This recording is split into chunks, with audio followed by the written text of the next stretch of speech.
Her son and daughter-in-law laughed when she scratched her lottery ticket at brunch. Elaine Foster, their mother and former doormat, just smiled and waited.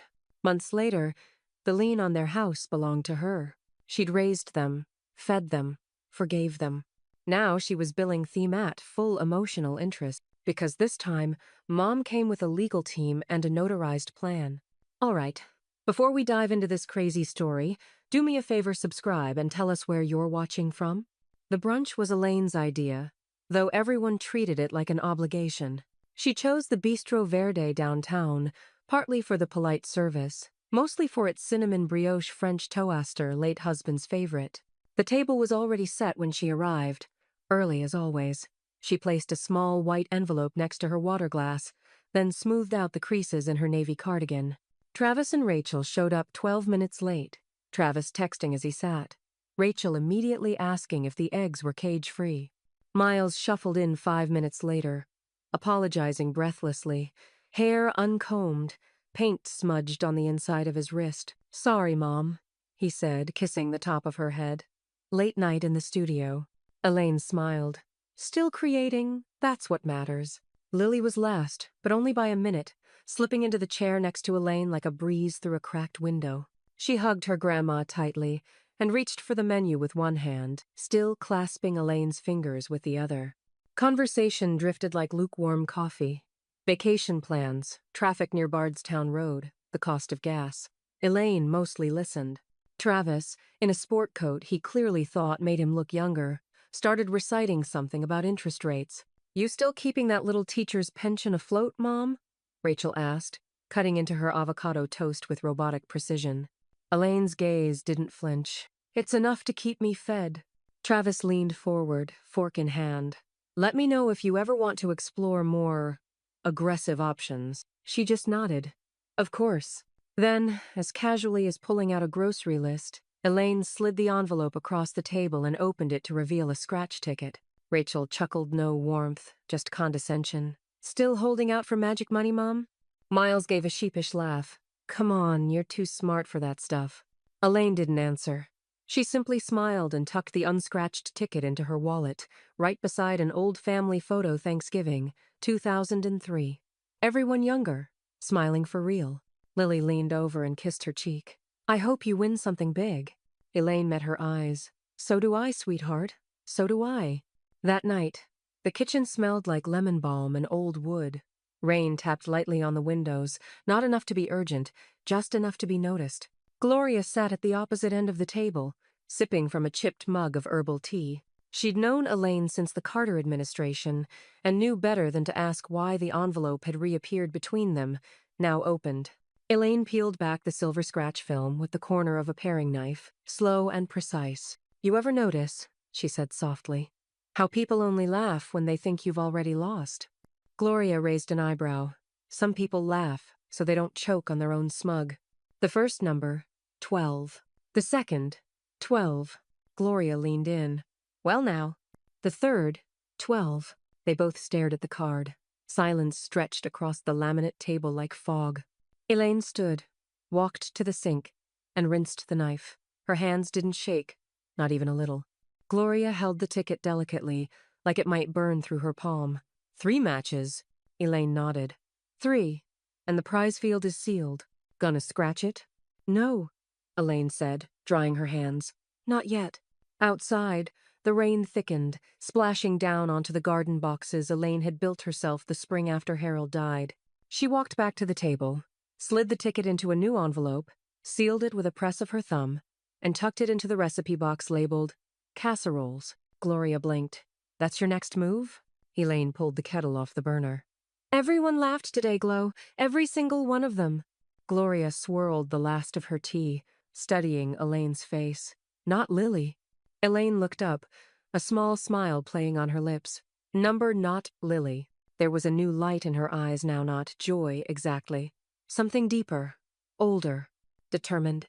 The wind picked up outside, tugging the rain sideways against the glass. Elaine sat down, took a sip of her tea, and stared into the quiet. Then, almost as an afterthought, she asked, "Do you remember who Harold used to bank with?" Gloria paused, then nodded slowly. "Sure do." Elaine opened the recipe box and removed the envelope. Good. Because tomorrow, we start being taken seriously. The lottery office didn't look like the kind of place where lives changed. It was tucked between a bail bonds storefront and a shuttered dry cleaner, with a sun-faded poster of fireworks in the window and a buzzer on the door that let out a sad little beep when Elaine stepped inside. The carpet was stained. The air smelled faintly of old toner and microwaved noodles. She clutched the envelope tightly in her purse. Daryl King sat behind a half-frosted window marked Claims and Validation, tapping a pen against his clipboard. He was in his early 50s, clean-shaven with an easy stillness about him, like a man who'd seen too many people scream over checks they never expected. When he called her name, he didn't even blink at her age, didn't ask who bought the ticket, didn't smirk. Instead, he led her to a side room soundproofed, camera-equipped, silent, the kind of place built for either heartbreak or hysteria. Elaine handed him the ticket. Her hands didn't shake, still. Daryl examined it under a UV light, logged the serial number, and then looked up. "Well," he said, voice low. "That's the number." Elaine let out a quiet breath. "You'd like to know the prize field, I assume?" She nodded. He peeled back the final strip with a plastic blade. When he turned the card toward her, Elaine didn't flinch, just counted the zeros and filed the number away like she would a student's test score. Daryl sat back. "You're the calmest winner I've seen in 15 years. Old math teachers are hard to rattle. Do you want the lump sum or the annuity?" "Lump. As quiet as it can be." He blinked once, but nodded. "There are legal channels to delay press release for up to 180 days. You'll need a privacy petition and a formal legal rep." "I have both," Elaine said, pulling out a leather folder. "Started the paperwork yesterday." He smiled, just a little. "You planned this." "No," she said evenly. "I prepared." By the following afternoon, she and Gloria were seated across from a lawyer in a sleek downtown office with more glass than walls. His name was Spencer Garrison, former estate litigator turned discreet advisor for high net worth restructures, as his plaque said. Elaine wore a pressed blazer and a small pearl pin she hadn't touched in years. Gloria, despite looking like she'd just left a quilting bee, carried herself like a bodyguard. Spencer reviewed the documents she'd already had notarize Adelia's trust under Margaret Lane. Separate beneficiary terms, no digital footprints. "And the company name?" he asked. Elaine tapped a yellow legal pad. "Foster House Revival, LLC." Gloria grinned. "Catchy. Sounds like a home renovation show." Elaine didn't smile. "It will be." Spencer leaned back. "You've thought through everything." "I've been underestimated for decades, Mr. Garrison. This time, I'm walking in with the blueprints." He drafted the LLC registration, directed the funds into a specialized safety deposit structure, and set up off-site document custody. No leaks, no names. Before they left, Gloria turned to Elaine at the elevator. "So now what?" Elaine pressed the down button. "Now, we start building quietly." Gloria's mouth twitched. "Let the games begin." That evening, Elaine made herself a cup of peppermint tea and sat at her kitchen table, reviewing the binder Spencer had handed her. Legalese, tax protections, fund dispersal schedule it was all familiar, in the way solving a difficult equation used to feel. Only this time, she wasn't teaching it, she was using it. Her landline rang. Only a few people still called that number. "Hello?" "Hey, Mom." Travis's voice, smooth as ever. "Just checking in. Wanted to see if you needed anything, financially, I mean." Elaine stared out the window at the porch Harold had built with his own hands. "I'm fine," she said. "You sure? Interest rates are rough. If anything's getting tight, I could take a look restructure some things for you." "Appreciate the offer," Elaine said evenly. "But I already have someone looking after things." "Oh?" There was a pause, his tone cooling. "Who?" Elaine let the silence breathe for a beat too long, then gently, "Someone who doesn't laugh when I speak." The line went quiet. She could almost picture him leaning against the kitchen island in his open floor plan house, brow furrowed, wondering if she'd just insulted him or simply lost her mind. "Okay, well, I'm here if you need me," he said, a little too flat. "Of course," she replied sweetly. "That's what families are for." She hung up before he could say anything else. Then, from the back of the house, she heard a soft knock. She turned. It was Lily, holding a mason jar of daisies and a notebook. Elaine blinked. Everything all right, honey? Lily hesitated. Can I ask you something? Of course. Why do you keep everything so quiet? Even when you win? Something? Elaine gestured her in, voice steady. Because quiet things grow best when no one's digging them up. Lily nodded slowly, eyes sharp for 16. Elaine glanced down at the binder again, her fingers resting gently on the embossed cover. Outside, the wind shifted. Elaine parked, across the street from the house she used to call home. The maple tree out front had outgrown the lawn, roots buckling the sidewalk. She remembered planting it the year Miles turned 5. Now, its limbs stretched wide and overbearing, too big for the small yard, too heavy for the brittle roofline beneath it. She stepped out of her car slowly, hands in the pockets of her light jacket. No need to announce herself. Across the lawn, the house sagged under its own neglect. The porch rail white painted once. Now a splintered gray was cracked in 2 places. Gutters hung at odd angles like crooked smiles. A cracked flower pot sat upside down by the steps. No flowers. Elaine stood at the curb for a long moment, watching the wind ruffle the weeds growing between the bricks. She noted every detail. She always had. A shadow moved behind the sheer curtain in the living room window. She didn't flinch. If Rachel was home, she wasn't coming out. Not yet. Elaine turned back toward her car and drove off without knocking. The clerk at the Jefferson County Recorder's office wore a ponytail and a look of mild boredom, but when Elaine laid out the parcel number and asked for the full lien history, the young woman perked up. Are you with the bank? Foster House Revival, Elaine replied smoothly, sliding over a card. We're reviewing community redevelopment opportunities. The clerk tapped a few keys, squinted at the screen. Well, you've got 3 home equity liens on the property. 2 are active. 1's in pre-default. Elaine leaned closer. Dates? She wrote them down as the clerk rattled them off. Refinance in 2018. Again in 2021. 3rd loan just last year. All secured under Travis and Rachel's names. All stacked against the equity in the house Elaine and Harold had paid off 20 years ago. The clerk printed the documents, all public record, and placed them in a manila folder. Looks like the second lien holder's looking to offload the debt. You might get a discount if you move fast. Elaine offered a quiet smile. Oh, I always move fast when I know what I'm buying. The office of McKinley and Sons Lending sat in a strip mall next to a nail salon. The owner, a ruddy-faced man with the tan lines of a weekend golfer, barely glanced at her card. You're offering to purchase the lien? Without seeing the collateral? Elaine shrugged. I've seen enough. You'd take the whole balance? If we agree to the discount I know you're about to offer. He tilted his head. You, a lawyer? Number. I'm a retired math teacher. I believe in knowing what numbers are worth. They settled before his coffee cooled. He didn't ask who was on the other end of the deal. She didn't offer. Foster House Revival signed the lien transfer electronically. The house her husband built was now pinned beneath her quiet leverage. Lily showed up that evening just after 7, her backpack thudding softly on the kitchen floor. Her hair was pulled into a messy bun, earbuds dangling from her hoodie pocket. You hungry? Elaine asked, without turning from the stove. Lily shook her head, plopping into a chair. We had pizza after practice. Extra greasy. Coach called it team bonding, but I think he just forgot to buy groceries.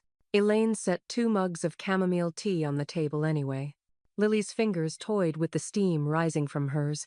You remember what next week is? Elaine sipped her tea, eyes warm. Of course. My birthday, Lily said, in a way that was half challenge, half hope. 16.5 years of me being your favorite, right? Elaine chuckled. 16 years of you being the only one who actually listens. Lily smiled, then looked away, fingers tracing circles on the rim of the cup. Can I stay over Friday night? Travis and Rachel are doing that retreat thing again, and... Elaine didn't let her finish. Of course, sweetheart. I'll have your favorite sheets washed. Lily leaned her head on Elaine's shoulder. Thanks, Grandma, for still being you. Elaine rested her cheek on Lily's hair and closed her eyes for just a second. She didn't answer, but her fingers tightened around the mug. That night, long after Lily had gone to bed, Elaine sat in the study with the lien documents spread before her like a chessboard. She traced her name well, her alias at the bottom of the purchase agreement.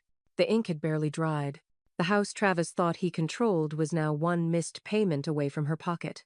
She flipped to the payment schedule.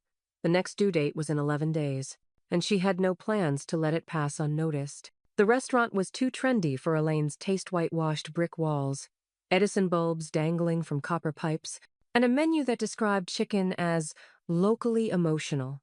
She would have preferred Lily's birthday to be celebrated at home, maybe with a homemade cake and Harold's old jazz records playing in the background.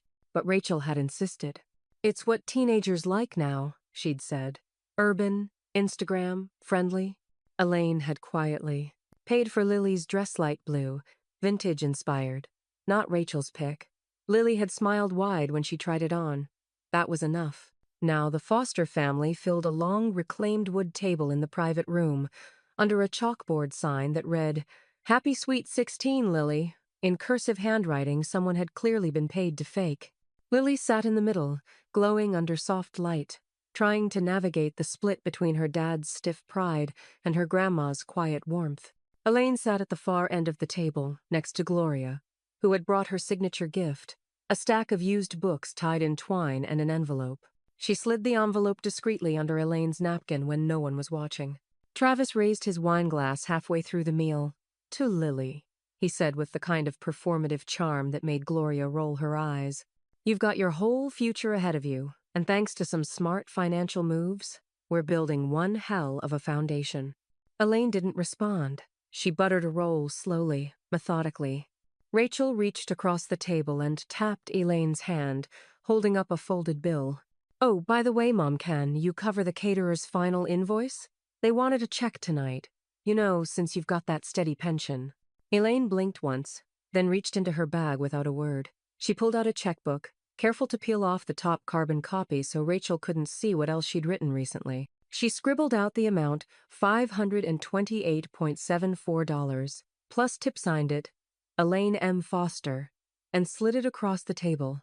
"Thank you," Rachel said flatly, as if the exchange were expected automatic. Elaine just nodded and sipped her water. "Of course, happy to." Dessert arrived, tiny cupcakes on a wooden board with artisanal lettering done in icing. Lily leaned over to Elaine and whispered, "Can we get ice cream on the way home? These are cute, but—" Elaine grinned. "We'll hit Grater's before they close. Mint chip, right?" Lily winked. "You know me." Then Gloria leaned in and tapped Elaine's wrist under the table. "Now," she whispered. Elaine gave a small, nearly imperceptible nod. Gloria reached into her bag and pulled out the envelope brown, unmarked, except for a gold paperclip, and slid it across the table with the same finesse one might use to deal a playing card. Elaine placed it quietly between the salt shaker and her glass, pretending to adjust her napkin. Travis noticed. "What's that?" he asked, reaching for it. Elaine pulled it back with the calm of a seasoned dealer in a high-stakes poker game. "Just a little paperwork," she said, tucking it back into her purse. "Nothing urgent." Then it happened. Travis's phone buzzed on the table. One vibration, then another, then three more in quick succession. He picked it up mid-laugh, glanced at the screen and the color drained from his face. Rachel leaned toward him. "What is it?" He said nothing, just scrolled, lips moving silently, eyes darting. Rachel tried to snatch the phone. "Travis, what? Is it?" He held the screen up, still pale. "Foreclosure notice. From a lender I've never heard of." Elaine took a small bite of her cupcake, nodded to Gloria, and dabbed the corner of her mouth with a cloth napkin. Lily looked between them. "Grandma, did you?" Elaine met her eyes and smiled gently. "Don't let it ruin your night, sweetheart. Not everyone's gifts come wrapped." Gloria chuckled softly under her breath. "I told you cake's better when served cold." Rachel stood abruptly, chair scraping loud against the concrete floor. "What the hell is going on?" Elaine folded her napkin, set it beside her plate. "Just some numbers catching up to people. That happens sometimes." She stood, offering her hand to Lily. "Ice cream?" Lily looked around the table at her mother's narrowed eyes, her father's stunned silence, and then took her grandmother's hand without hesitation. "Let's go." They walked out into the cool Louisville night, the door closing behind them with a soft chime. Elaine heard the tires before she saw the car. It tore into her gravel driveway like it had something to prove wheels, spitting dust, headlights still on despite the morning sun. Travis's silver BMW screeched to a stop just shy of her garden bed, the tulips trembling in the wake. She didn't move from the porch swing, just set her mug down gently on the side table and folded her hands. Travis stormed toward her, suit jacket unbuttoned, tie flapping like a flag of impending war. "You did this!" he snapped, not bothering with hello. Elaine met his fury with calm. "Did what?" His hands sliced through the air. "Don't," he huffed, pacing. "Don't play coy, Mom. The foreclosure notice, the lien, foster house something. That's you, isn't it?" Elaine waited a moment. "Yes." The word landed like a slap. Travis blinked. "You bought the lien on my house?" She corrected him. "The house I built with your father. The house you borrowed against 3 times and nearly lost twice. Yes, I secured the primary lien. Weeks ago." He stared at her, chest heaving. "And," she added, "the repayment deadline passed yesterday." His voice sharpened. "You can't do this. It's illegal. You used a shell company. That's what— It's the word fraud. I'll sue." Behind him, a door creaked. Gloria stepped out of Elaine's kitchen holding a manila envelope, the same one from the birthday dinner, this time opened and annotated. She looked unimpressed by the drama. "Already checked with 2 attorneys," she said, descending the porch steps. "You signed the original mortgage disclosures. This is legal, clean, and airtight." She handed the envelope to Travis, who yanked it open and scanned the first page, eyes darting, panic rising. Elaine stood now, slowly, like the shift in weight meant something more. "I don't want your house, Travis. I want you to understand what happens when you treat people like they're disposable." He looked up, jaw clenched. "You'd kick your own son out?" "No," she said. "I'm offering you options." Travis's laugh was hollow. "Options? You can rent. Or move." She paused. "But that house is no longer yours to ruin." From the edge of the driveway, another car pulled in Miles's ancient Toyota, paint flaking, back seat cluttered with canvases and crumpled receipts. He climbed out slowly, like he wasn't sure he'd been invited. "What's going on?" he asked, approaching with hesitant steps. Gloria raised a brow. "Family finances." Travis turned on him. "She's evicting us, Miles. Mom bought our lien and now she's kicking me and Rachel out of the house. Can you believe this?" Miles looked from Travis to Elaine. "Is that true?" Elaine didn't blink. "It is." Silence stretched between them like a taut rope. Miles rubbed the back of his neck, eyes heavy with the weight of too many years being stuck in the middle. "I thought you hated confrontation," Travis snapped. "Guess that skips generations." Miles said nothing. The front door creaked again. Lily stood on the porch now, wrapped in one of Elaine's old cardigans, her hair still wet from a shower. She looked impossibly young and unshakably awake. She spoke softly. "Did you do this on purpose?" Elaine turned to her granddaughter, her voice gentle. "I did it carefully." Travis scoffed. "Oh, come on." But Lily didn't look away. "Grandma," she said again, quieter now. "Did you plan this?" Elaine walked up the porch steps, placed a hand on Lily's shoulder. "I planned to stop being used. That's different." For a beat, no one moved. The spring air buzzed with insects and tension. Travis stared at Elaine like he no longer recognized her. "You always told us family was everything." "I did," she said. "And now I'm making sure what's left of it survives." Gloria cleared her throat. "You might want to check page 5, Travis. Rental terms are generous, assuming you act like a tenant and not a tyrant." He didn't reach for the page. Elaine stepped past him toward her garden, stooping to pull a weed from between 2 stones. Her hands were steady. Her roots were deep. Behind her, the screen door slammed as Lily walked back inside without saying another word. The building looked like it had been beautiful ones back, when Louisville's Butchertown district still smelled like iron and ambition. Now, it was mostly aging brick and weather-stained murals, tucked between a decommissioned loading dock and a thrift store no one seemed to run. Elaine climbed the creaking stairwell to the 3rd floor, heels clicking against concrete polished down by decades. At the top, a crooked hand-painted sign read, "Fosterworks Studio." The S in Fosterworks had started peeling. She knocked once. Inside, something crashed to the floor. A beat passed. Then Miles opened the door with streaks of charcoal on both forearms and the look of a man who hadn't slept through the night in weeks. "Mom?" I was in the neighborhood. Miles stepped aside, letting her in without question. The studio was colder than she expected. Bare windows leaked afternoon light onto canvases lined up along the back wall and finished work in every size. Some brilliant, some angry, some heartbreakingly lonely. A space heater buzzed uselessly near a stack of flattened Amazon boxes. His coffee table had paint-stained invoices strewn across it. His easel sat empty. Elaine took a slow look around. No heat? Building's old, Miles said, scratching the back of his neck. They fixed it 2 weeks ago, didn't take. She walked to a canvas propped in the corner, a portrait of a man standing at a cracked sidewalk, face turned away. Harold? She asked softly. Miles nodded. Never finished it. Didn't feel honest. Elaine turned. Neither did the man he became at the end. He exhaled through his nose, leaning against the workbench. You didn't come here to talk about Dad. No, she admitted. I came to talk about Travis. Miles gave a hollow laugh. Of course. She stepped closer. Is it true he cut you off? He looked up, surprised. I saw the bills, she added, gesturing to the table. And I know Travis doesn't help unless he controls the outcome. Miles shook his head. I borrowed money from him 6 months ago to cover studio rent. Told him I'd pay him back when I sold the gallery series. I didn't. Because you couldn't? Because he threatened to tell Lily I was irresponsible. He said it'd shake her hero worship. Miles looked away. So I let the deal go cold. Told him to forget it. Lost a couple commissions after that. Got behind on rent. Elaine looked down at her folded hands. And your landlord? Ready to kick me out, he muttered. End of the month. Can't blame him.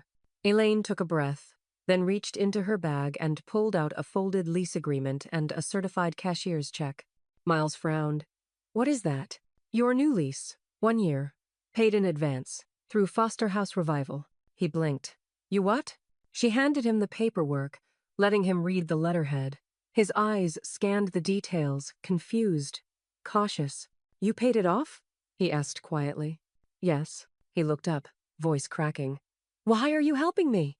Elaine didn't hesitate. Because you never laughed. Miles stared at her like he wanted to cry and couldn't quite remember how. I didn't side with you either, he whispered. No, she said. But you stayed human. They stood there for a long time, in the kind of silence only family can hold, the kind that remembers birthdays even when no one shows up. He finally sat down at the workbench, resting the papers in front of him. You don't owe me this. Elaine walked toward the door. You're right. She stopped just before leaving. But maybe I wanted one of my children to know what loyalty actually feels like. Outside, the sun dipped behind the water tower. Streetlights buzzed to life one by one like secrets lighting up a neighborhood. Miles looked at the lease again, fingers brushing the edge. Then he turned to his easel, grabbed a fresh canvas, and pulled it into the light. The Jefferson County Courthouse looked like it had been built to intimidate all windows, dull marble, a silence broken only by the clicking of shoes and the low murmur of legal lives being sorted, one case at a time. Elaine walked in beside Gloria, who carried her purse like a briefcase and wore a cardigan with shoulder pads that hadn't been in style since the first Bush administration but somehow still radiated authority. Elaine had dressed in a charcoal gray blazer and flats, her binder clutched tight under one arm. Room 3B, Gloria muttered, checking the docket. Judge Halverson. Bench trial. Should be over by lunch if she doesn't stall. I brought everything, Elaine said softly. Of course you did. They found the courtroom half full. The buzz of whispered voices quieted as they entered. Rachel sat at the petitioner's table, wearing an all-black pantsuit and a pair of oversized sunglasses that made her look less like a grieving victim and more like a soap opera villain who just survived a yacht explosion. Her attorney, a smug young man with slicked-back hair and too much cologne, leaned in to whisper something. Rachel nodded without looking. Elaine and Gloria took their place at the respondent's table. Across the aisle, Rachel finally removed her sunglasses. Her glare was sharp, venomous. She really thought we wouldn't show, Gloria muttered. God, I love disappointing people like that. A bailiff called for quiet. The judge entered Hahn. Rebecca Halverson, early 60s, tired eyes, hair pinned back without fuss. She sat, adjusted her glasses, and looked at the file in front of her. Case number 27, CV 482. Rachel Foster, Plaintiff versus Elaine Foster, defendant. Allegations of harassment and malicious financial interference. Is the plaintiff prepared? Rachel's attorney stood, buttoned his jacket, and launched into a tidy monologue about undue emotional distress, coercion by way of financial manipulation, and a sudden, targeted vendetta from an elderly family member who recently came into unexplained wealth. Elaine said nothing. She waited. The judge looked unimpressed. Do you have any material evidence, Mr. Linton? Witness statements, Your Honor? No physical documentation. No texts, emails, recordings? He cleared his throat. Number. Proceed. Rachel stood, overly composed. She's been tormenting us, using some fake company to buy our debts. She tricked the system. She embarrassed us. She's trying to ruin our lives. Judge Halverson looked at Elaine. Mrs. Foster? Elaine rose. Your Honor, I have documentation showing that my son Travis used my identity and former pension account as collateral on 2 loans he never repaid. I have notarized affidavits, bank statements, and a letter from my financial advisor confirming unauthorized activity. These documents were provided voluntarily and without subpoena. She opened the binder and handed the packet to the bailiff. The judge flipped through it with a raised brow. Additionally, Elaine continued, I purchase a lien on a property through a legally formed LLC. All transactions were registered with the state and disclosed to relevant parties. There was no fraud, no harassment, just accountability. Judge Halverson closed the folder. Mrs. Foster, how long were you a teacher? 32 years, Your Honor. Public schools? Yes. Math, primarily. The judge gave a slow nod. I bet your students never got away with much. Elaine smiled. Just barely. Not often. Judge Halverson turned to Rachel. You've provided no material evidence of harassment. What I do see is a paper trail that suggests financial abuse of the defendant.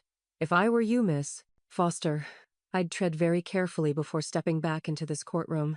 She banged the gavel. Case dismissed. Defendant is free to go. Rachel stood abruptly, her chair clattering to the floor. She grabbed her bag and stormed out without another word. Her attorney trailed behind, already looking for his next escape. Gloria leaned over and whispered. That was deeply satisfying. Elaine's phone buzzed in her purse. She pulled it out. Secure message. Trust maturity confirmed. Full disbursement available. Contact Daryl for next steps. Elaine stared at the screen. Everything was in motion now. No more waiting. No more leverage. Full access. Gloria peered at the message. That from Daryl? Elaine nodded. Well then, Gloria grinned. Time to buy something big. Elaine closed the binder with a soft snap. Time to build something bigger. The first property Elaine bought sat 4 houses down from Travis and Rachel's 2-bedroom brick ranch, boarded windows, foreclosure sign half faded, lawn overtaken by dandelions and defeat. By the end of the week, it was stripped, clean junk hauled, fence pressure washed, and a fresh coat of paint on the trim. Not to restore it, to open it. Elaine stood in the middle of the backyard on a cool Saturday morning, sleeves rolled, shovel in hand. Her boots sank into soft dirt as Lily kneeled nearby, placing starter herbs into fresh topsoil basil. Mint. A row of green onions marked with tiny, handwritten stakes. You sure you want lavender and tomatoes? Lily asked, brushing soil off her hands. Elaine nodded. Lavender keeps pests away. Tomatoes like company. Just like people. Lily smirked. You sound like my bio teacher. Good, Elaine said. That means you're learning. Behind them, Gloria arrived with a crate of tools and a clipboard. She surveyed the yard like a forewoman on a small but righteous mission. City says we've got 4 weeks until the neighborhood council votes on permanent zoning, she said, handing Elaine a folder. You're clear for now, but we need signage and a purpose statement. I have both, Elaine said, opening the folder to reveal laminated pages already typed and formatted. Welcome to the Foster Roots Community Garden. Free plots, educational programming, all funded and insured.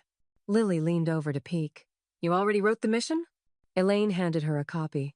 Want to help me revise it? You've got a better eye for tone. Lily smiled like she'd just been asked to drive the getaway car. By the 3rd week, raised beds lined the property, each labeled with names of local residents who'd asked to join Miss Calderon from down the block. a retired firefighter named Jimmy, even a single dad and his 10-year-old who planted marigolds like they were gold. On the fourth Saturday, Miles showed up. He carried 3 canvases under one arm and a gallon of exterior sealant in the other. "I thought this wall could use something less beige," he said, nodding toward the side of the house. Elaine tilted her head. "What are you thinking?" He unwrapped the first canvas. It was a stylized rendering of hands planting seed-dark soil, golden light, a swirl of color rising toward an unseen sun. Abstract, but warm. "It's called Begin Again." Elaine ran her fingers across the canvas edge, then looked up at her son. "It's perfect." They mounted it to the wall that afternoon, sealed against weather and time. Rachel noticed on Tuesday. By Wednesday, a city inspector showed up with a clipboard and a pinched expression. Elaine met him at the gate, trowel still in hand, gloves tucked into her waistband. "Ma'am," he said, clearly not expecting to see a silver-haired woman in a garden apron and orthopedic shoes. "We received a report of unpermitted construction." Elaine gestured toward the raised beds. "This?" He looked down at his form. There was mention of excavation, electrical work, possible fencing violations. Gloria stepped out from the shed with the permit binder. "You'll find the soil test results, zoning clearance, and contractor receipts in Section 3. Page tabs are color-coded." The inspector flipped through the binder slowly. After 10 minutes and 2 phone calls, he looked up, slightly sheepish. "Well, everything checks out. Sorry for the inconvenience." Elaine smiled. "No inconvenience. We appreciate your time." As he left, Gloria muttered, "Next time we should just frame the damn paperwork." Elaine brushed her palms together. "Next time we might." Across the street, Rachel stood behind her SUV's tinted window, watching them, watching her. Elaine didn't wave. The following week, Gloria filed the official paperwork. Foster House Revival LLC, now a nonprofit, classified under Community Development and Urban Green Space Restoration. She walked into the municipal building wearing pearls and power-walking shoes, smiled at the clerk, and handed over a packet so complete it drew compliments. By Friday, they had a certificate. Elaine framed it in reclaimed wood and hung it beside Miles's mural. That night, as the last light faded, Lily sat on the garden bench beside her grandmother. "Did you ever think you'd be doing this?" she asked. Elaine looked out over the bed's rows of green where Rot used to live. "I think I always wanted to. I just never believed I'd be allowed." Lily placed a hand on hers. "You didn't wait for permission this time." Elaine squeezed her hand gently. I finally didn't." From the sidewalk, Travis's car crawled by slow, deliberate, watching. Elaine didn't turn her head. The notice arrived on a Thursday morning, posted clean and straight on the front door of the house Travis had once called his. The paper fluttered slightly in the breeze, but the bold type was unmissable. "Notice to vacate 30 days. Rachel saw it first. She screamed. Elaine, back at her own kitchen counter, poured herself a cup of black tea and glanced out the window as if the wind had simply shifted. Gloria was already on speakerphone with the sheriff's office, verifying the delivery receipt. "They have until the 15th, Gloria said, "and you've met every legal requirement." Elaine stirred her tea. "Then we wait." But Lily didn't want to wait. She arrived at Elaine's doorstep that evening, backpack over one shoulder and a duffel in her hand. Her face was red from crying, but her spine was straight. Elaine opened the door and stepped aside without a word. "I told them I was moving out," Lily said once she crossed the threshold. "Dad said I was choosing sides. I said he'd already picked his." Elaine reached for her bag. "You'll take the guest room." "I want the one by the garden." Elaine smiled. "Even better." They unpacked together in silence. Lily placed her books neatly on the windowsill, her shoes in a line by the closet. She left her phone in her backpack. Later that night, under soft lamplight in the living room, Elaine told her about Miles. "I'm going to co-sign for a gallery space," she said, knitting a slow row. "He deserves a future that isn't leased by guilt." Lily nodded, curled under the throw blanket. "I think he's starting to believe in things again." "Good," Elaine said. "It's time one of you did." End quote. 3 nights later, Travis broke in.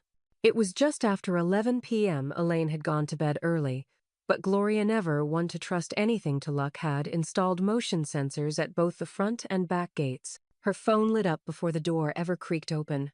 The footage played in black and white. Travis slipping around the side of the house, hoodie pulled low, gloved hand twisting the knob. Son of a... Gloria muttered, hitting record on her phone before calling the police. By the time Elaine appeared in the hallway in her robe, flashlight in one hand, Gloria was already handing over the footage to the responding officer. He tried to say it was a family misunderstanding, Gloria said, arms crossed, like he just happened to stumble into his mother's home at midnight. The officer had reviewed the video on Gloria's phone, then looked at Travis flatly. "You forced entry," he said. "That's trespassing." Travis looked around like he'd just realized no one was coming to his defense. "I wanted to talk to her," he shouted. "She's tearing everything apart." Elaine stepped forward, steady and composed. "You're the one who let it fall apart. I just stopped catching it." The officer handed Travis a citation.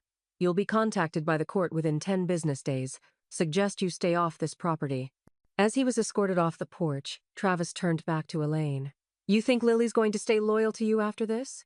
You think she'll choose your little garden and your dusty scrapbook life over a real family?" From behind the door, Lily stepped into view. "I already did." End quote. The courtroom was smaller this time.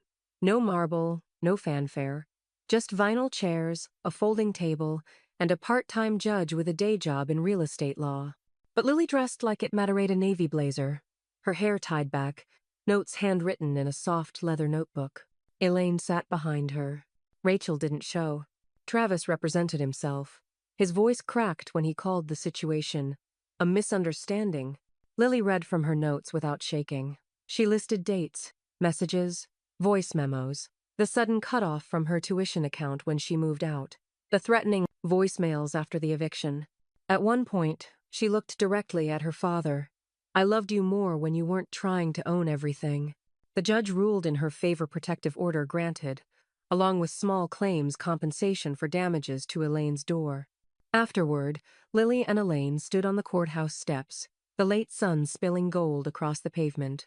"You okay?" Elaine asked. "I think so," Lily said. "It hurt, but not like I thought it would." Elaine looped her arm through hers. "Healing always comes after pruning."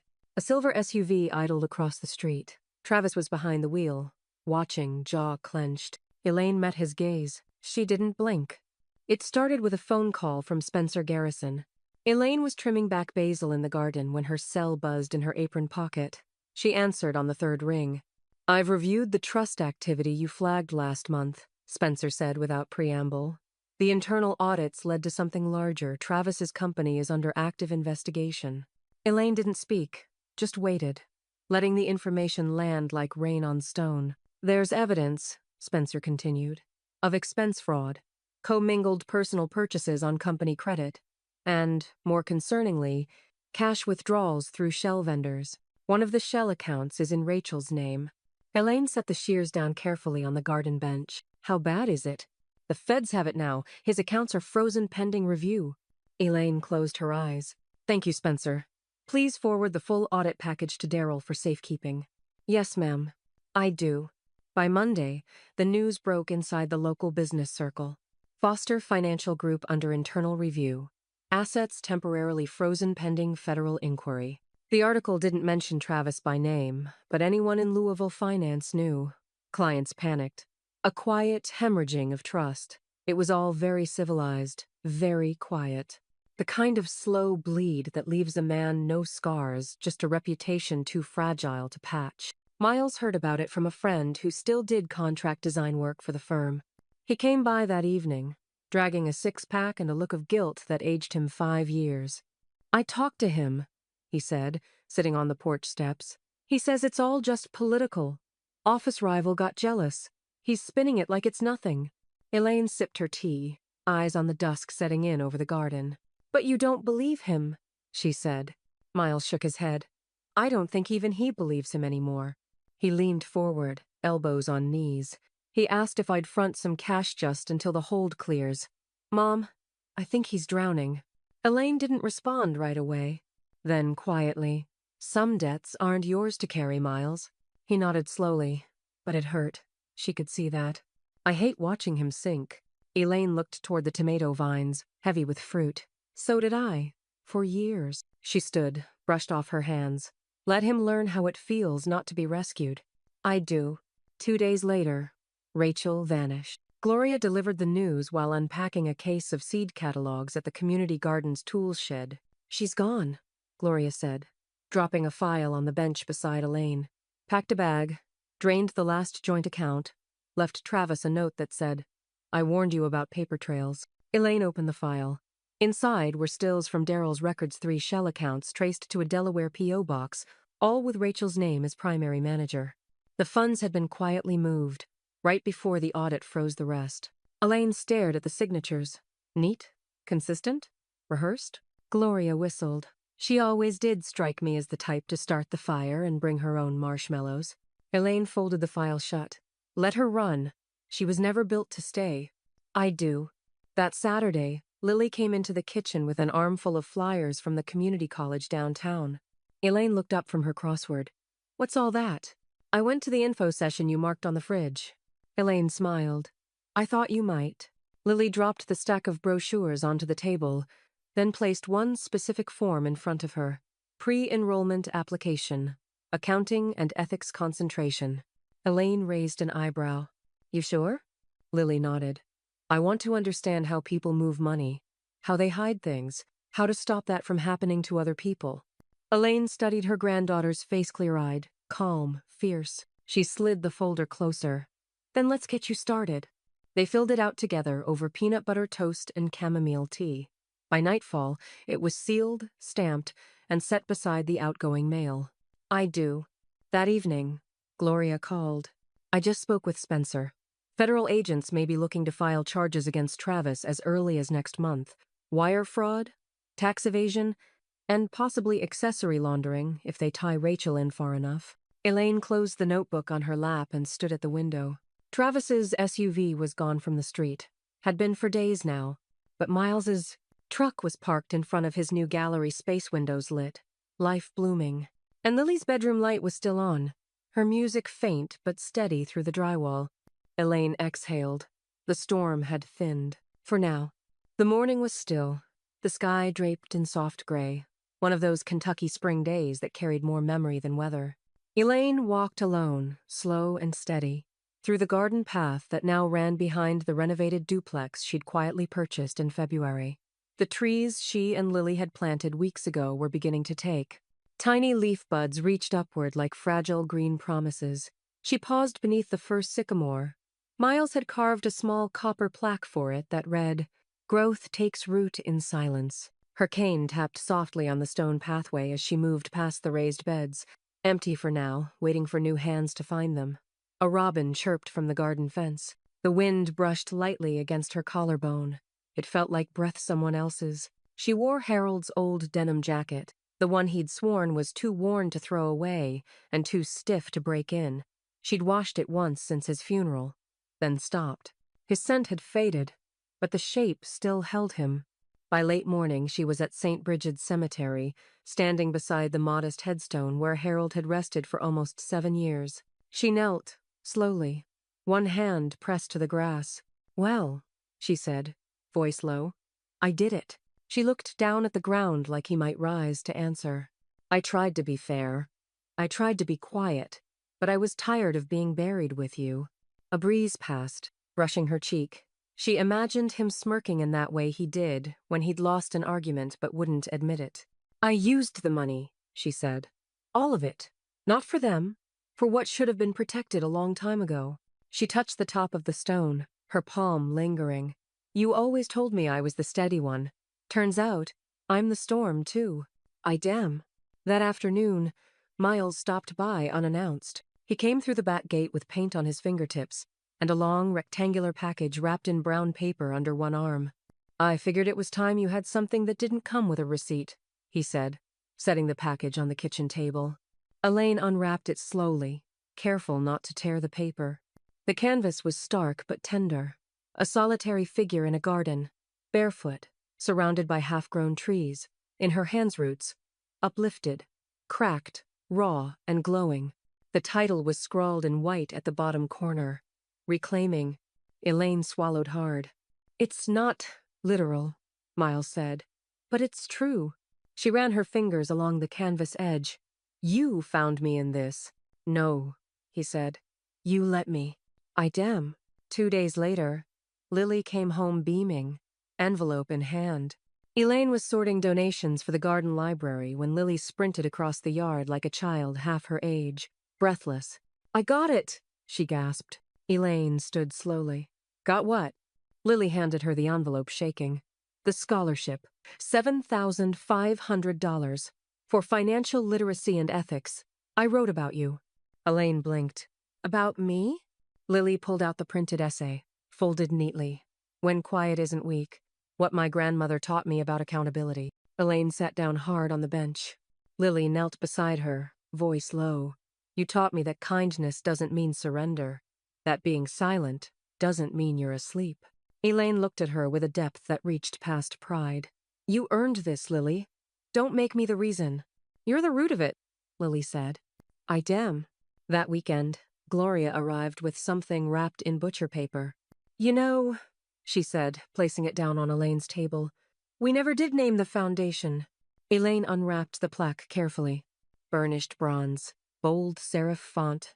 The Elaine Foster Community Roots Fund. Elaine stared at it for a long time. Gloria poured them both a drink. Not tea. Bourbon neat. You earned the credit, honey, she said. Don't you dare argue with me today. Elaine ran a finger over the engraved letters. I thought I was being petty, she whispered. Turns out I was being thorough. Gloria grinned. Same thing, most days. Just depends on the paperwork. Elaine looked toward the garden, then toward the horizon beyond it. Her past had stopped calling, but something else had started knocking. Elaine knew something was off the moment she saw his name. Travis Foster. Sent 8:13 a.m. Subject. Would like to talk. Just the two of us. The body of the email was short. A proposed cafe. His tone suddenly deferential. She stared at it a moment longer than she meant to. Then, without replying, she called Gloria. Am I a fool if I go? No, Gloria said. You're a fool if you don't go in ready. Elaine tucked a folded paper into her purse and made a stop at the bank before heading to the cafe. I damn. The cafe was off a frontage road near the old Interstat Neutral ground. New construction. Beige furniture. Corporate jazz piped in at just above whisper level. Travis had pick. D. The back booth. Elaine spotted him instantly. He looked older. Not dramatically just. Undone. Like a fitted suit worn one size too tight. His shirt was ironed, but his eyes were bagged. Jaw unshaven. Fingers twitching against the coffee cup like he wasn't used to stillness anymore. She slid into the seat across from him and took her time removing her gloves. You look good, Mom, he said, voice brittle. She raised an eyebrow.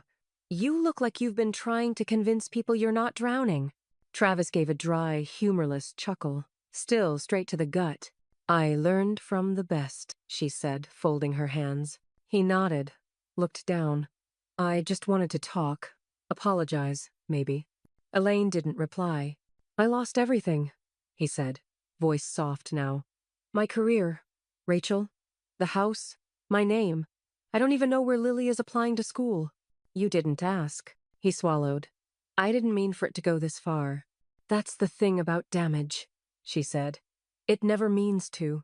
He fidgeted with the sugar packet beside his coffee, tore it open, didn't pour it in, just twisted the paper until it split down the seam. I know I screwed up. Elaine reached into her purse and pulled out a folded slip of paper. She smoothed it on the table between them. It was the check receipt from Lily's 16th birthday dinner, the one Elaine had written from her so-called teacher's pension. Travis stared at it, confused. You remember this? She asked. He looked up cautiously. Yeah. You handed me a bill like I was an afterthought.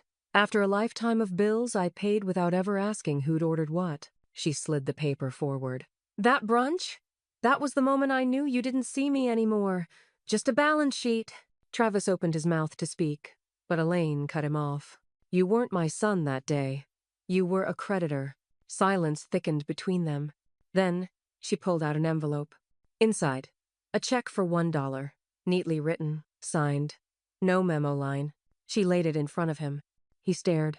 What's this? My counteroffer. To what? To your apology. That's what your loyalty was worth to me. $1. His lips parted, stunned. "You think this is funny?" "No," she said. "But I do think it's fair." He stared at the check like it might burst into flames. "I came here in good faith," he said, voice sharp. "No," Elaine said calmly, standing. "You came here hoping I'd still be the same woman who used to bail you out." She pulled on her gloves, picked up her purse. "But she doesn't live here anymore." He pushed the check aside like it offended him. "You'll regret this. Eventually." Elaine paused, leaned in just slightly. "I already regret trusting you this long." Then she turned, heels silent on the linoleum, and walked out into the bright, sharp Kentucky afternoon. Behind her, Travis stayed seated, staring at the dollar, his hands no longer twitching, just still. The old house looked different now, emptier somehow, even stripped of furniture. Echoes of birthdays and arguments still clung to the walls like old wallpaper, but Elaine walked through it with clean steps. She paused in the foyer, sunlight slicing across the wood floor. The same spot where Lily used to twirl in holiday dresses. The same threshold Travis had stormed across when he thought his anger had weight. Now, it was hers, legally, completely. And it would be the last time anyone in this family used it to hoard power. She stood in the middle of the living room and addressed the small group gathered: Gloria, Miles, Lily, and 2 contractors holding clipboards and coffee. "I want the kitchen gutted," Elaine said. "We'll turn it into a reception space. The upstairs bedrooms become offices. Counseling, grant prep, FAFSA workshops, you name it." One of the contractors whistled. "Big job." Elaine smiled. "It's a bigger purpose." Lily looked around the space, eyes wide. "You're really doing it." Elaine turned to her. "Not just me. I filed the board documents last week. You're listed as co-director." Lily blinked. "Me?" "You understand the system. And you care about the people who get caught under it. That's rare." Gloria clapped her hands. "Well, I brought muffins, so this is officially a staff meeting now." On. The news hit the following week. Louisville woman indicted for tax fraud. Offshore evasion. A familiar headshot. Rachel smiling in the way only liars smile when they think the flash won't catch them. Elaine sat at the garden table with her tea, scrolling through the article. Details spilled like breadcrumbs, the offshore holdings, the forged reporting, the fabricated shell vendors tied to her name. She didn't forward it to Travis. There was no point. That morning, Elaine also received confirmation from Darryl. The final trust amendment had been notarized and accepted. Travis Foster was now and permanently excluded from all oversight, distribution, or future claim to the family fund. No contest clause. Irrevocable. Elaine filed it quietly in the back of her cabinet and labeled it Peace of Mind. Idaho. 3 weeks later, Miles stood in the center of his first solo gallery show. The room, buzzed wine glasses clinked, soft jazz floated through overhead speakers, and guests lingered long in front of his work, whispering words like soulful and electric. Elaine arrived early. She didn't like grand entrances. The piece she stopped in front of was called Inheritance. It was layered with color, a house crumbling into a field of wildflowers, roots exploding from beneath the foundation, not tearing it down, but raising it up. "Don't you dare say it's too expensive," Miles said behind her. Elaine turned. "I wasn't going to." "It's already sold," he grinned. Foster House Revival bought it for the new financial center's entryway. Elaine blinked. "You sneaky little." "You gave me the light," he said. "I just painted the room." Idaho. That weekend, Elaine was led to a seat near the front of the event hall for the Women's Civic Advancement Awards. She thought it would be a quick segmenta handshake, a certificate. But the keynote speaker started with her name. "Elaine Foster," the woman said, voice clear and warm. "Not just a teacher, not just a mother, but a builder.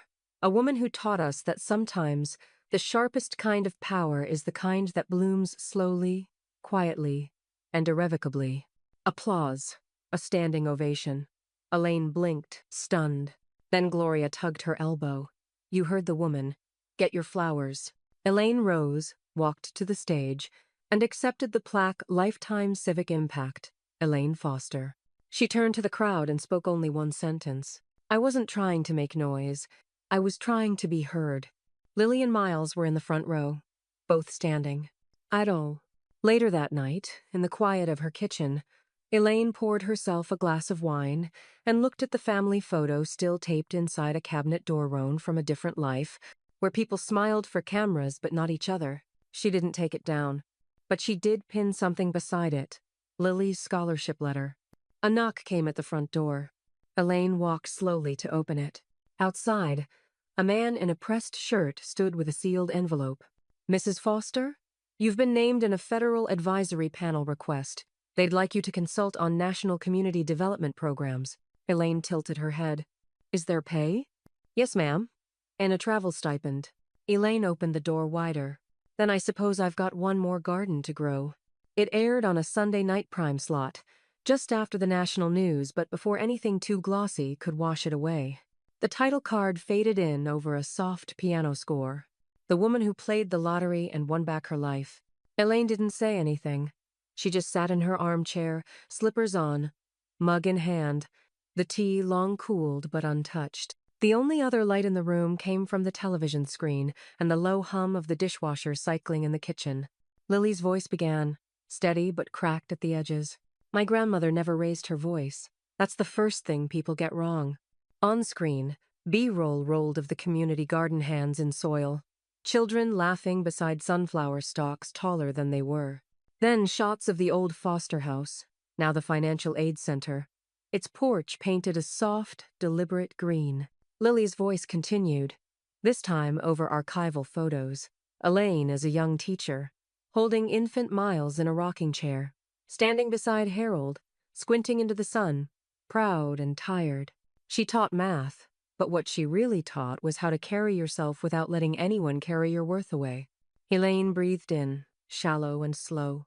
The camera cut to Lily being interviewed, hair pinned back, blouse buttoned high. Her mascara had smudged slightly, but she didn't look away from the lens. "I didn't understand what she was doing at first," Lily admitted, her voice trembling. "I just knew that when she started planting things, the ground started holding us better." The footage shifted shots of Miles hanging the mural, Gloria handing out seed packets at a block event, neighbors waving from porches that hadn't seen paint in years. Then it returned to Elaine. Archival news clips. A blurred silhouette of Travis entering a courtroom. Rachel's photo, watermark labeled, indicted. But the story didn't linger there. The pain was acknowledged, then cleared like storm clouds receding. The focus came back to the green things growing, back to Elaine. "I don't." Gloria arrived halfway through the broadcast, knocking once before, letting herself in, carrying a plastic tub of lemon bars and a chilled bottle of sparkling cider. Elaine didn't pause the television. Gloria poured 2 glasses and handed one over as Lily's narration picked up again. She didn't ask to be celebrated. She asked to be taken seriously. They clinked their glasses gently. She wanted us to understand that redemption isn't owed. It's built, brick by brick, decision by decision. The camera lingered on a close-up of Elaine in the garden, pulling weeds with her sleeves rolled up. Not knowing she was being filmed, Gloria beamed. They made them look again. Elaine didn't speak, just swallowed slowly, heart full and oddly calm. The credits rolled with soft acoustic guitar. Interviews with neighbors. A little boy who said, "Miss Foster taught me about worms." A retired woman planting a fig tree. Someone crying softly off camera. As the screen faded to black, Gloria turned off the television with the remote. "You okay?" she asked. Elaine nodded. "I think so." They sat in silence for a beat. Then Gloria grinned. "You're officially too good for bingo night now, you know." Elaine cracked a smile. "I'll try not to let it go to my head." The next morning, Miles called. "They sold," he said. No hello. The 3 pieces that didn't move at the show. Gone. All full price. Elaine smiled into her coffee. "Someone finally saw what you buried in them." Miles exhaled. "I think I did too." She didn't need to say more. Neither did he. The call ended with warmth tucked into the pause, not words. That same afternoon, a manila envelope arrived by courier no sender listed. Inside was a typed receipt and a handwritten note from Daryl. Donation successfully processed. Beneficiary, Louisville Adult Literacy Alliance. Amount, $25,000. Donor, Anonymous, per client instructions. Elaine folded the letter once and slid it into a small box on her bookshelf labeled Finished Deeds. She didn't tell Gloria. She didn't tell Lily. She just filed it under the same quiet certainty that had shaped her life. That evening, as dusk fell across the garden, Elaine stepped outside. The sycamore leaves whispered softly overhead. A teenager in a hoodie was helping a younger girl dig holes for new seedlings. Neither of them noticed Elaine. She watched them quietly for a moment, then turned toward the community shed to restock gloves. And just as she reached the door, her phone buzzed in her pocket.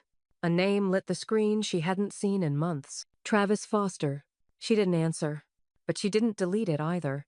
The garden never looked more alive. Dusk wove itself gently through the sycamores, casting soft lavender shadows over the communal tables pulled together under strung lights. Mason jars flickered with tea candles. Plates clinked. Laughter spilled as easily as the lemonade. Elaine stood by the grill, turning corn husks with tongs, her apron dusted in flour and charcoal. Lily moved between tables with a pitcher of sweet tea, accepting compliments like they were handshakes. "You didn't have to do all this," Miss Calderon said, settling into a lawn chair with a paper plate piled high. "You could have just cashed out and disappeared." Elaine wiped her hands on a dish towel. "And missed the part where we all get full together?"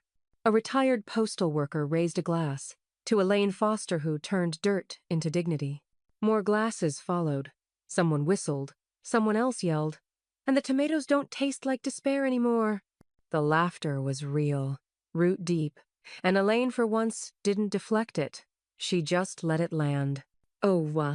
Later, as the stars blinked awake overhead, Lily found her grandmother sitting on the porch swing, a paper plate balanced on one knee, cobbler nearly finished.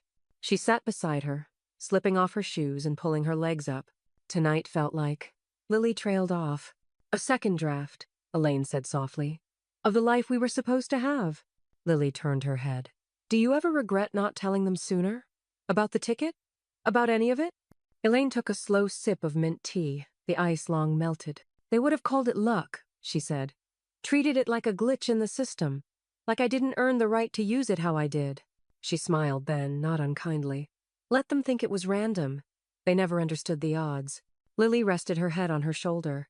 "They still don't." Across the garden, Miles helped a neighbor hang a new wind kimia gift from the community art class he'd started with leftover mural supplies. Gloria waved a spatula at a toddler trying to run off with an uncut pie. Somewhere, a dog barked at the moon. Elaine looked around the yard at the raised beds and repurposed sheds, the recycled benches and painted signs, the mural that had become a kind of landmark. It wasn't perfect. It was better. She reached for the bottle of cider on the table beside her and raised it. "To second chances," she said. "And quiet victories." Everyone within earshot echoed the toast, a soft chorus, a garden in full bloom. Long after the guests had left and the dishes were stacked in the sink, Elaine walked through the house barefoot, lights off, letting her memory guide her. She paused in the hallway by the cabinet door where the old family photos still hung: Harold, Miles, Travis, herself. A frozen moment that didn't tell the whole story. It never had. Next to it, Lily's scholarship letter. And above that, recently pinned, a laminated flyer. Foster Roots Financial Empowerment Center free workshops. Real help. Elaine stood in front of it all for a long moment. Then she whispered to no one. "They laughed at my numbers." She stepped outside into the cool night, letting the door swing shut behind her. The porch light flicked on as if summoned. Elaine smiled. "I gave them one they'll never forget." She looked down the street, past the garden, past the glow of new life blooming from old mistakes. "The address I now own again.